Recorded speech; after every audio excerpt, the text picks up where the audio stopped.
the culture is the things that people do and the norms that they have. And when you have these operating guidelines of like how everyone operates, that's how the boat, moves faster. Ignition sequence start. 3, 2, 1.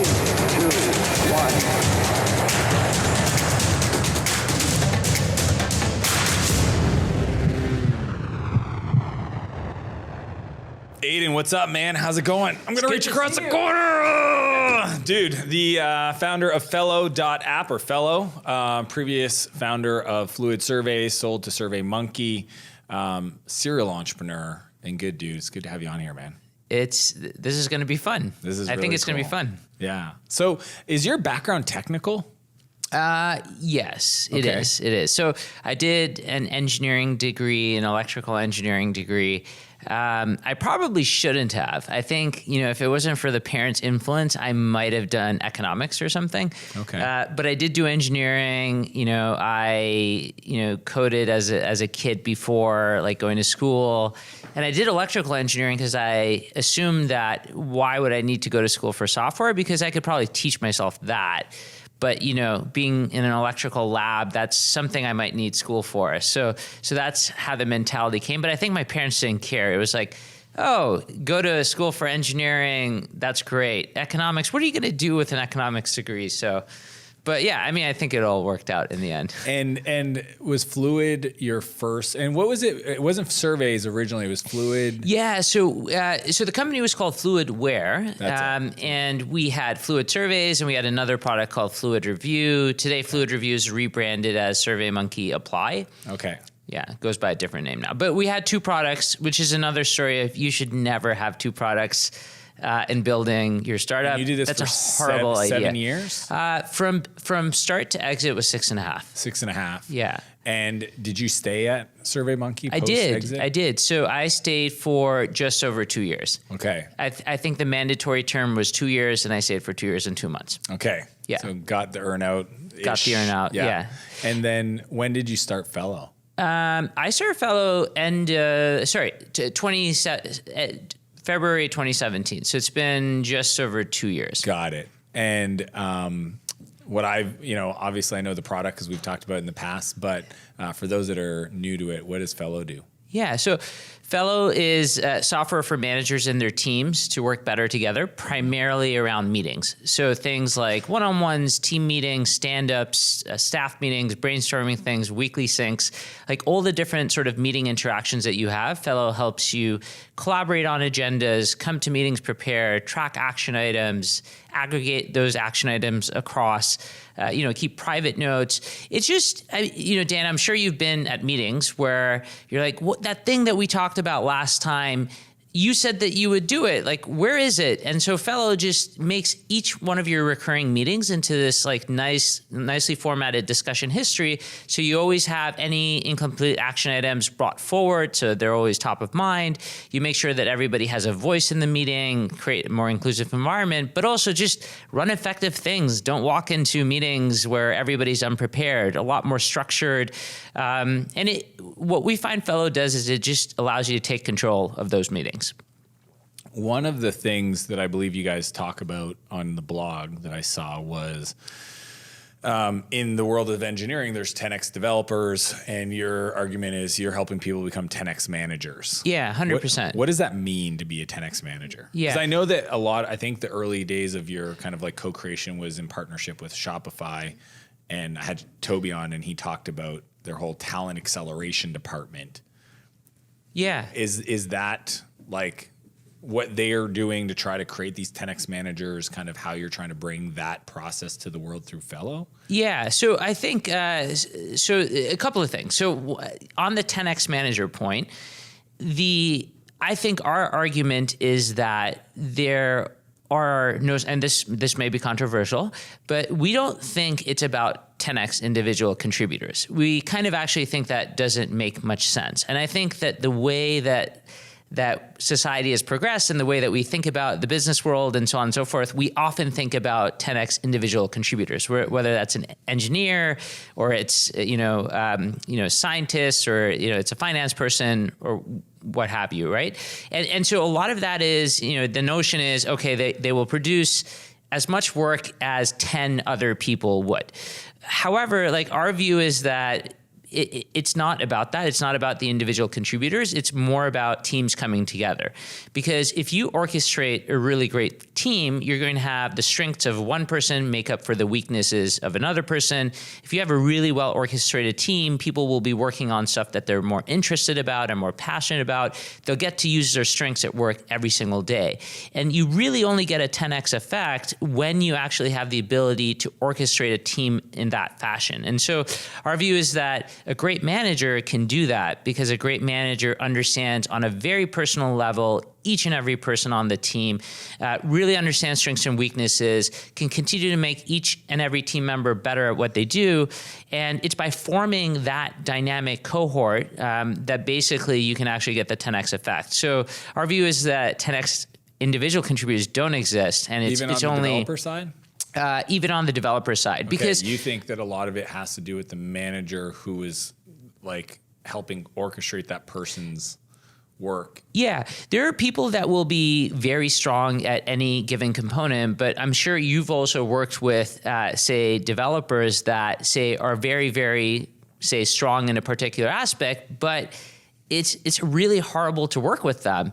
And so as a result, they write a lot of code and it works and so on and so forth, but then nobody can maintain that code or nobody understands it or wasn't communicated or they just, they just create an environment that is not conducive to teamwork. Now, I'm not saying that's the case with everybody, but the idea is you can 100% have people that are 10 or 100 times better in one particular skill set. But I think like the magic is basically getting those people in a team format. And so I'll give you a few examples. So what's interesting is they've done a lot of studies about this, but if you take, for example, and they've done a study where they studied 1,000 star analysts in financial firms everywhere. And so when you plopped out one of these star analysts and you took them into another company, it took them up to 5 years to regain that star status, which is astonishing. There was one exception, and that one exception was if these guys moved with the team that was around them. They've done a similar study for doctors and surgeons. So they looked at a bunch of hospitals and they said, okay, well, let's see who the star surgeons were. And when they first looked at the data, they couldn't find star surgeons because it was really strange. There was different behavior when different doctors were in different hospitals. And so what they understood was it wasn't just the doctor, it was also the team around them. And so the things that kind of impact this high performance are not just one person, the team around them when they learn to work really well together. And we think, again, managers, one of the things that they do is they're really, really good at helping these teams gel better together. What are the things they do, Aydin, that helps them? Like, what are the characteristics of a great manager? Like, what do they actually do? If I want to be, somebody's listening, they want to be that. What do they do? Right. There's a bunch of different points. So we can look at this concept of, what a manager is, and we could define it in a few different ways. So we can say, managers, they hire well, they motivate, they encourage people, they give people responsibilities, they, coach you, they give feedback, they do all these different things. But it's not really about any one of those individual things. It's more about, with the manager's involvement, the work that team produces has to be much greater than if they were not involved with the team. So there needs to be a contribution to management. Like management needs to provide some kind of contribution to the team. Yeah, 100%. Because there's a lot of teams. I know you've worked with a lot of teams, so you've definitely worked with teams. And if you think about it, if you take out a manager from any given team, what will actually happen to the performance of that team? So will it? But I've seen this in like sports, coaches. You could have a star player on one team and they go to a different team and they're no longer the star. Yeah, and it's like, and there's a great book called Multipliers that argues this point of you want to be somebody that unlocks and enables people that they otherwise wouldn't be able to get. Yeah, 100%. So there's all these things. So there is this multiplier effect, and we think that's what managers are good at. But amongst the things that we think are really important, so there's obviously some things that we think that they should do well. So our view on management is managers are to a large extent these coaches. And so, what does a coach do? They understand each and every person on an individual level. So how do you develop that understanding? Like, you have to look at people as they are the most important people, most important ingredient of your company, but you have to understand everyone on an individual level, build rapport, build relationships, deeply understand that person, like what makes them tick, what gets them excited, what truly are their strengths, what would make them really happy working in whatever environment. And by having this level of understanding, that just gives you the framework to really get this team to gel well together and to perform at the highest levels. This is a thing that I find that in North America, traditionally, we're known to be very individual contributor oriented, right? Yeah. So it's all about competition and being the best and so on and so forth. But, the reality is that, teams win the Super Bowl, right? So, and I think, you see a lot of this in Asian cultures where, it's a lot more about the whole than the individual. And I think what's starting to happen in North America is we're starting to understand this at a much deeper level. And so this concept of managers and leaders, this is becoming so much more prevalent. We all know this in a typical company, like the workflow is, you're the best developer, you're the best designer, you're the best analyst, and now you lead a team. And that's fine. It's just, this is a really, really important role, and it's completely different than what you were doing before. Doing the work. Yeah, doing the work. And traditionally, we've basically just thrown people into the mix, and most managers out there will tell you that they've never actually been officially trained. Yeah, many of them just are like, you're now leading a team because you did a good job. Right. Good luck. Yeah, good luck. And so the thing is, and the truth is that people have this, people think that they're doing it right. And it's very much like, most people think that they're better than average drivers. So it's a lot of those concepts, and we just live in this world. But now people are starting to talk about it. Now people are starting to say, managers are the highest point of leverage in a company, because if people leave managers and not the company. Yeah, people don't quit companies, they quit bosses. Right. And so you have this, we spend all this money and effort recruiting people, but what we don't do is we don't kind of address the number one source that has the highest point of leverage in the company. And again, it's not just about people leaving your company. If you look at the studies, 70% of employee engagement is directly correlated to who your manager is, your direct manager. And so it just has this massive impact. They're the conduit through which the messaging of the company is fed to everybody else on the team. And it's not about, I think a lot of these things are changing. One thing I really like in tech is that in most companies, you will have different tracks. So you'll have a manager track if you're a developer, say, or you'll have this architect track. Yeah. And you can really progress in those two different avenues. And I think it's really important for these two to be separated, because they're completely different roles. Yeah. So anyway, I'm excited at where this stuff is going, and I find it neat that it's now a conversation where I've always felt like leadership was such an invest in the people build the business. Yeah. Grow your people, the people grow the business. And to see you go from survey reviews to now this is really cool. Where did this come from for you? Why solve this problem? That's a great question. So now that it's all done and the company's all sold, I will say that I don't know that I was ever passionate about surveys. It was a story of multiple pivots, how we got into there. But what we were really passionate about was building the business. We thought it was really, really cool that, we're these folks, and we have this global audience. We have, tens of thousands of customers out there. You guys were a team of what, 65-ish? When we were acquired, we were just under 100 people. Okay, wow. So we had 75 in one location, and the rest were basically distributed all throughout the globe. When we were doing that, we were excited about building the business of it, building this internet brand where we never met any of our customers, and that was super exciting to us, and that's what got us into, and we were excited about the tech and everything else. Except with Fellow, we're actually really excited about the product because we love this concept of helping companies everywhere run better. Like that's the stuff that really gets us excited. But it's exactly what you said. So the way that we figured out that this was something that we should address was we obviously, when we first started out, 2008, the world was falling apart.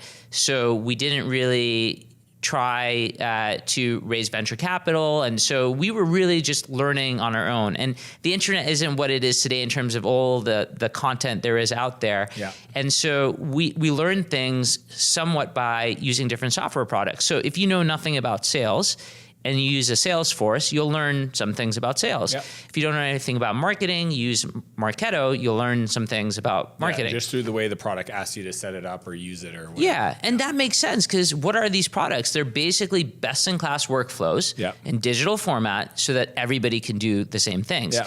And so when we started hiring people from the get-go, that was one thing. And then they started hiring people, and now we were managers of managers. We started wondering, well, are we doing it correct? And now we have people reporting to us. Are they doing it correct? And so this was, and we said, where's the equivalent of, Salesforces for account executives? Where's that equivalent tool for managers of teams? We looked for it. It didn't exist. 10 years passed, it still didn't exist. We thought that we'd go out and do something about it. But that's the idea. So where does the shop, are you allowed to talk about the Shopify Oh, relationship? 100%. Okay, yeah. cool. So, I will say a bunch of things about Shopify. One is that, obviously one of the fastest growing companies in the world. Yep. So we were incredibly... And one of the first that I knew that had a whole coaching division for their team. 100%. So one of the things that they obviously care a lot about is employee development. People work at Shopify and they work at Shopify for a very long time because it feels that you're at this company that's consistently growing. So for us, incredibly fortunate to have them as an initial customer. So when we started out, we kind of started in this beta period. There's a few users using it there. And, the first version did not go very well.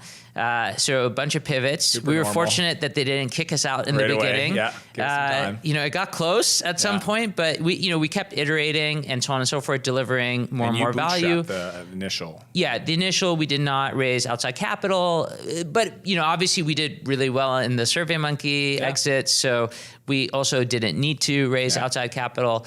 And we started working with them, and then it really spread. So we worked with, Britt, who is the SVP, or I think now she's the Chief People Officer at Shopify. Yeah. So we worked very closely with her and what her team. What did you learn about that space from them? Yeah, we learned. Is there anything unique?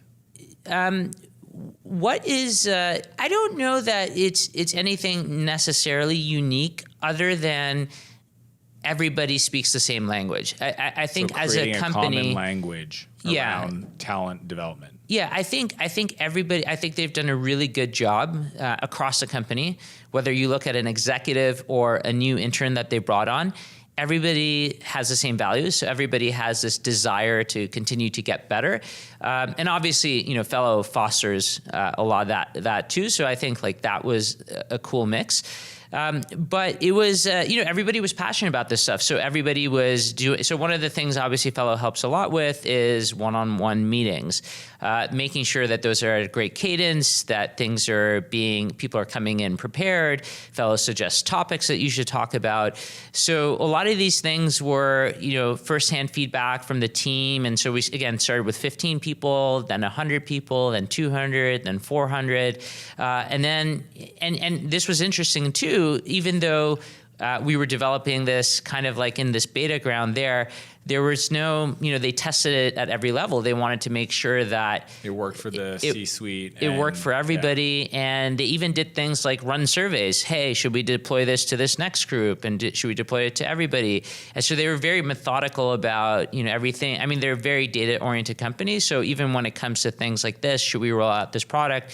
They really wanted to make sure that it was the right thing to do. So, but what could, without using Fellow, what could people take away from that, that is relevant? So one-on-ones, a lot of people still don't realize this is kind of a non-negotiable, like you need to start doing them.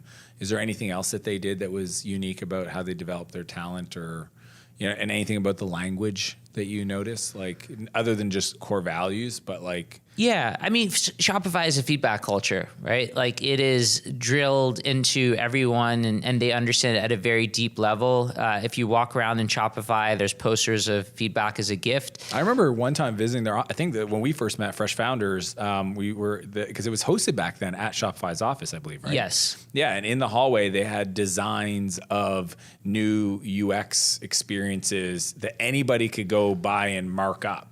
Yeah. Like designers had to put it on the wall, right? And anybody in the company could kind of like be like, I think that's wrong. Move the button here, change the label to this. That's just a small example, right? Yeah. This is one of the things, all the executives there, they're very receptive to feedback. I think anyone in the company can give the CEO feedback. So, there's a lot of this, and, it's a very foreign concept to many of like traditional corporate America. Yeah, like this concept of there's very much a lot of power distance, and so whereas I think in more modern day organizations, and Shopify is a great example of that, there's just this concept of feedback, and when you feel that you can give feedback to any place in the organization, it makes you feel like much more of an owner, because you have the ability to really shape any part of the company. And so, a lot of this stuff, do you need software for any of this stuff? No. I mean, you could do all these things without software. And, where software comes in, is basically just make those workflows easier, make sure they happen more of the time. And train the way you said. Somebody could be exposed to Fellow, or, and then just know how to do things. One of the examples that we talk about often is, say, Salesforce, right? You can run your sales team without Salesforce. Or, if you're not a larger company, you don't want to use Salesforce, something, say, free like Zoho. Yeah. You could run your sales process on Zoho. Spreadsheets. Or you could do it on a spreadsheet, right? Google Sheets is collaborative. Or a whiteboard if you had to. You could do anything with all those things. Yeah. It's just a matter of like when you want to take a particular workflow and make sure that it scales, and most people do it all the time. What these tools do is they make it frictionless, they make it easier. Consistent. Yeah, and it's with a lot of this stuff, at an intellectual, people might understand that it might be good to give feedback. It might be good to recognize folks when they do great things so that they can continue doing that and do more of it. These or to do one-on-ones, or to come to staff meetings prepared, and to track actions and all this stuff. These are all things that if you imagine the world's greatest executing leader, they would do all these things. The trick is that, life happens, work happens. 1 week you're busy, the next you're not. And how do you make sure that people do this stuff all the time? And how do you make sure everybody in the company does it the same way? One interesting thing I remember someone at Shopify told me was, what we really like about this notion is that we have the ability that we know that no matter which team someone joins, and Shopify is a very dynamic organization, and obviously people, new project, new teams. And so no matter which team you go to, you know that the operating system and the philosophy of the company is the same. And I think like that is at all the great companies. And, if you've read about, Bridgewater and what Ray Dalio does there, it's just, the culture is the things that people do and the norms that they have. And when you have these operating guidelines of like how everyone operates, that's how the boat, moves faster. Yeah. If you've done like these dragon boat races and so on and so forth, it's not about needs to be synchronized. You have to be synchronized, and I think that's what gets companies to outperform. And what are some of the one-on-ones, 360 reviews? I'm assuming. What do you guys? Yeah.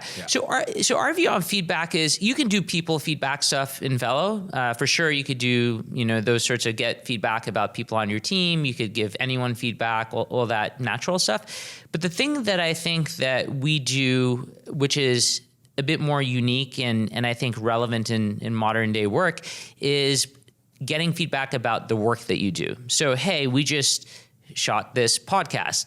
Great. Let's get feedback on that particular thing from the people that were involved. We just hit this milestone. We just delivered this product. Let's do a retrospective.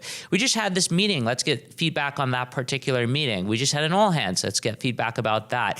It just makes it easier for you to get feedback about the work that happens. So throughout the year, you're not waiting and trying to remember, oh yeah, like what were the things that so-and-so did so that we can, this old model of doing things at points in time is completely dead.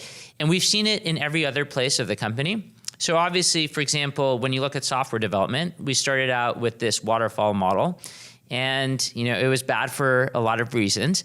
And now everything is more agile and we're consistently reprioritizing and looking at different things. Yeah, you built the system to allow you to do that. 100%. So what is a lean startup to begin with? It's you take big chunks and instead of big chunks, you do things in small chunks. Yeah. So all we're saying is that same philosophy of small chunks now applies to leading teams.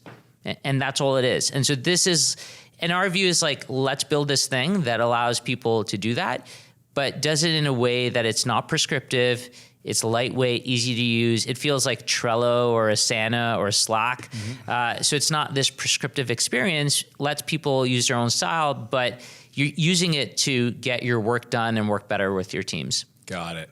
What are some of the fun surprises you've discovered since letting it open? And are you guys been public on the fundraising? Yes. Okay, yeah. cool. Yeah, we have. If not, yeah. Well, now it's you could have public. just been like, cut. Yeah. Take that out. How much did you guys raise? So we've raised $6.5 million US. Was it easier? Did you raise for Fluid? We did not. We were completely bootstrapped. Okay. So harder or easier than you thought? To raise money? So again, it helps that you sell a company. Unfair advantage. Yeah. We sold a company, so that obviously always helps. It was, I think the thing that we looked at the most was it wasn't about just getting money in the door. It was, can we work with people that we really like? Who led the round? So Inovia led the round. Felice has participated, and then we just had a mix of angels as well. But the main thing is, here's my rule on raising money and who you want to work with as an investor. When your phone rings and you see the caller ID and who that person is, how do you feel? If you feel excited to talk to that person, that's a good person to work with.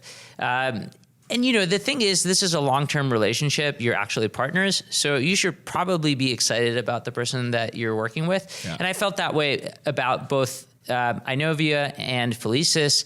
The other thing that convinced me that these are great folks to work with, other than reputation and everything else that they have, they're both users of the product, and they're obsessed about it. Like if you look at Inovia's stats on how often they use Fellow, it's actually ridiculous. The entire company uses it.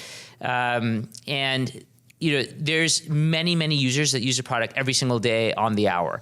So that's like the level of engagement that there is. And so when you see that, you understand that like everybody is supported. So it's not just that one partner. The other 50 people in this company know the company, use it every day. They're interacting with others and they're like, hey, look at this company we invested. I use this all the time. Yeah.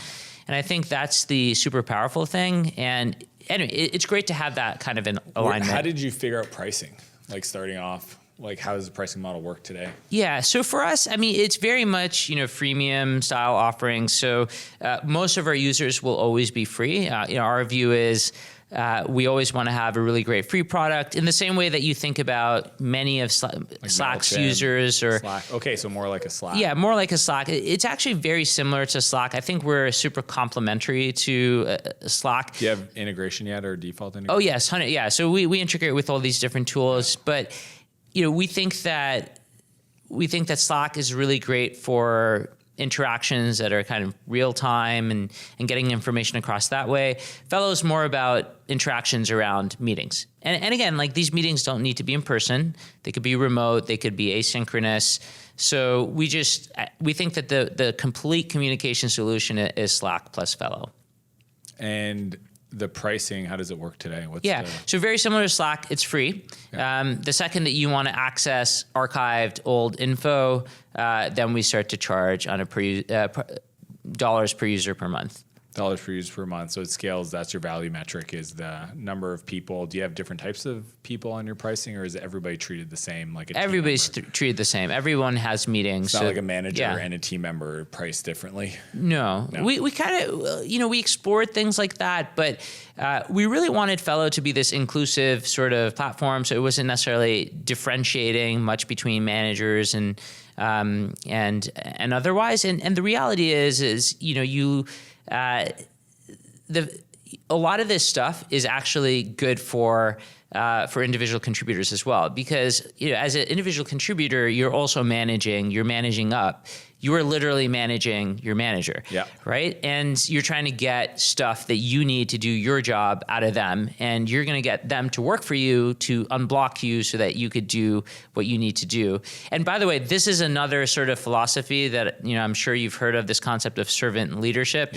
Was talking with David Cancel the other day, and so we were running through this model, but basically, customers at the top. And then you have the individual contributors who report to the customers, and then basically the directors, managers that report to the individual contributors, directors to managers, VPs to directors, and CEO.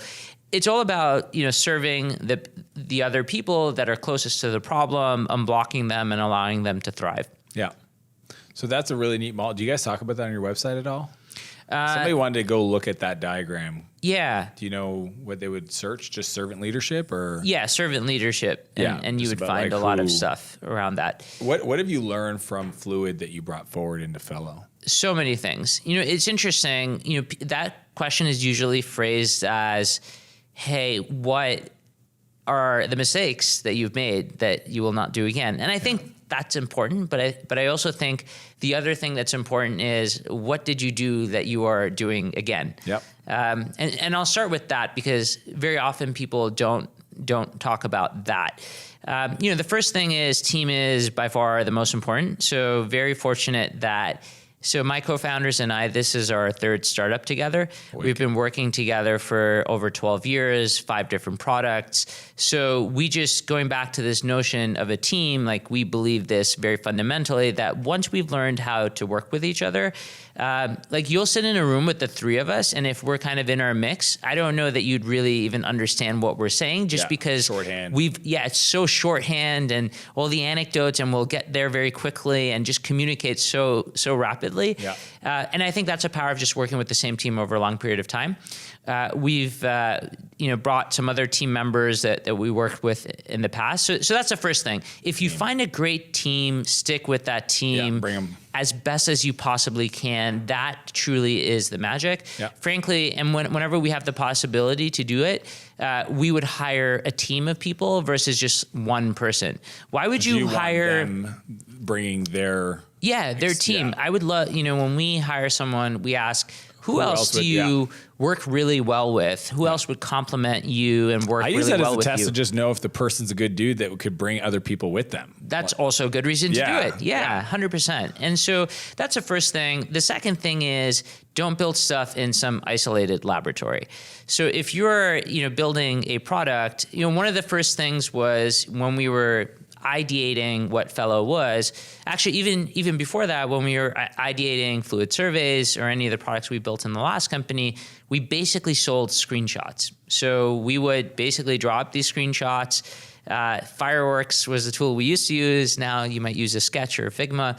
But the point is, you draw these things up, and you're being upfront with the customers that, hey, these don't exist, just so you know. But if they did exist, is this something that you would use? Why or why not? Prototypes, wireframes, Right. And so that's the thing. So we were doing this customer development stuff from the get-go. We did it before, and we did it again. And the nice thing about it is, you're not just building and spending all this time coding and putting things in hardcore production format before you get it out there. So that's another thing we did again. The third thing that we did again was, we took it slow in the beginning. So it wasn't about going and hiring a large team. We think it's really important in the get-go that when you're trying to find this product market fit, you have so many problems that are happening at the same time. Don't complicate them by adding a ton of people. Yeah. So this is an important point. It's communication overhead. There's cost to that. 100%. And so the thing is that in the beginning, I think it's the founder's role to find product market fit. That should be all that you're focused on. And the challenge with hiring people is that you are now further and further distanced from that direct feedback, right? The founders should be the first salespeople. They should be the first customer development people. If you're getting that information secondhand, the signal is just not as clear as if you were talking to those people directly.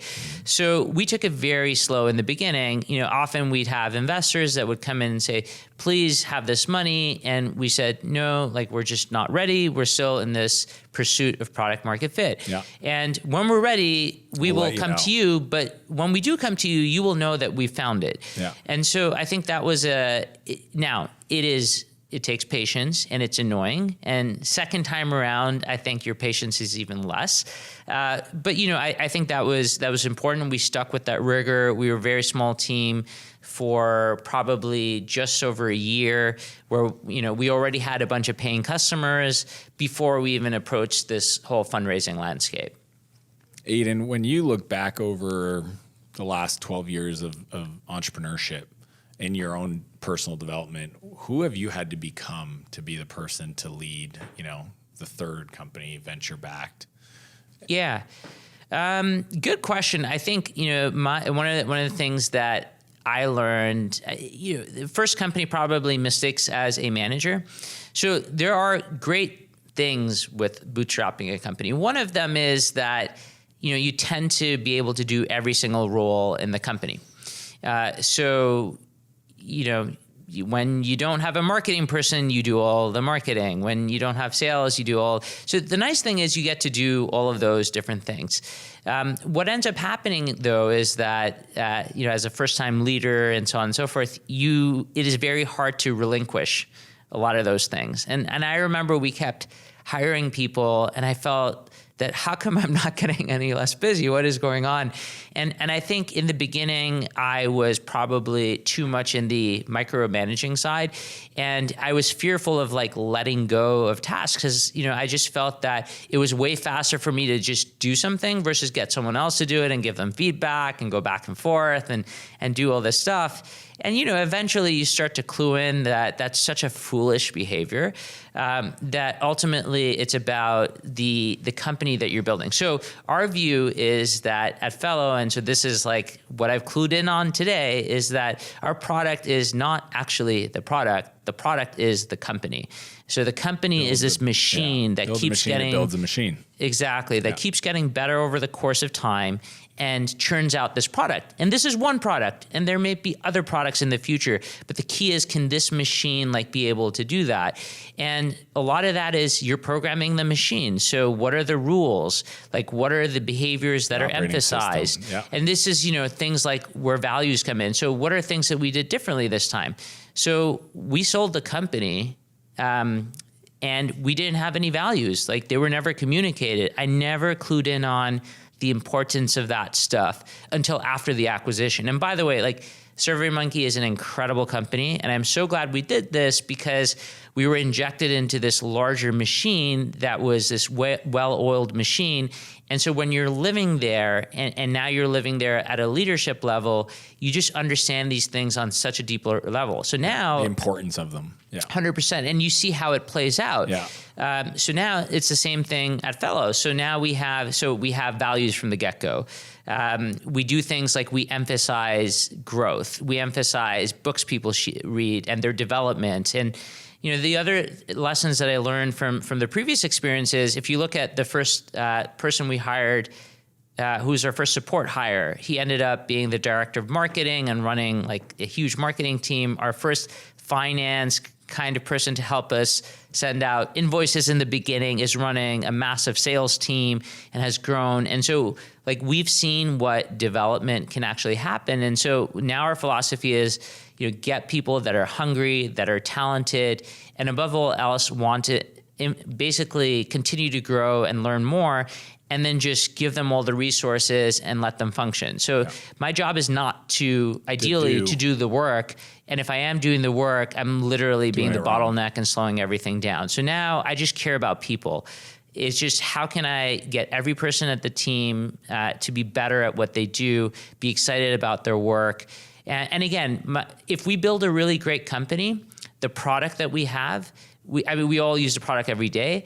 But the thing is that if our goal is to build one of the most well-run companies in the world, we will try and get all those workflows kind of implemented and help get be the best example of it. Yeah, be the best example, but get the software to help us do that, and then get the software into the hands of others. And so it's just like this perpetuating loop that I think, and that's another thing I love about this, which is when we were building the last company, yes, we did surveys from time to time ourselves. Yeah. But we only did it some of the time, and only some of the people in the company did it. But now we're in this situation where we have this product that we all use, and we all use every single day. Your business. I think that just the feedback loop of learning what works and doesn't, obviously you talk to customers all the time, but just having every single individual person at the company doing the same thing, it just gives you this keen awareness of things that work, and your bar just becomes so much higher because you don't want to deal with things that don't work super well. Especially if you're using it. 100%, yeah. Aydin, one thing I want to say as we wrap up is how much I appreciate the fact that selfishly it's a Canadian company building a product that I think is inherently on brand for wanting to build a great place to work and help develop leaders and that you're building. And I think it's a super important space that I'm very passionate about. And it's really cool that you've decided to kind of make this your mission to build this company. So where do people go online if they want to, sign up? Super easy, great free plan, www.Fellow.app. And they can go sign up for the free, try it out. Yeah, 100%. Get a ton of value and eventually become paying customers. Yes, 100%. For sure. Aydin, appreciate you being on here. This was great. Thank you. Thanks for watching this episode of Escape Velocity. Be sure to like and subscribe and leave a comment with your biggest insight from our conversation. Be sure to check out the next episode.